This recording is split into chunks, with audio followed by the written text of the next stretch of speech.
बेकार आहे महाराज. आम्ही दोघं जण मोटरसायकल चालवत. आम्ही दोघं म्हणजे मै बायकून मी हां अजून हे ध्यानात ठेवा. हां आम्ही दोघं मोटरसायकल चालवत. मोटरसायकल बैल पोळ्याचा सण होता.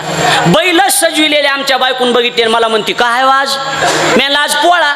हो माय म्हणली काय असतं? मी म्हणलं बैलाचा सण. माय म्हणली बैलाली सण असतो म्हशीली सण नसतो का? आम्ही चॅप्टर माणूस महाराज. मी लय डोकेबाज माणूस. मी म्हणलं हां मग म्हशीचा सण संक्रांत. तिच्या डोक्यात आलं. तिच्या डोक्यात माय मो अपमान केला. तिच्या डोक्यात एकच ह्याचा अपमान करायचा माझा. 12 गावचं पाणी पिणारे जात अपमान होत असतो का माझा? माझा अपमान करा पण केला ना महाराज. जरा पुढे गेले गाढवं दिसले. गाढवं बघितले की आमची बायको मला म्हणते तुमचा पाहुणा. किती इज्जत गेली असं सांगावं. पण पट्ट्या महाराज इज्जत जाऊ देणार आहे. मग महाराज बायको म्हणली तुमचा पाहुणा. मी म्हणलं राम राम सासरे बुवा राम राम.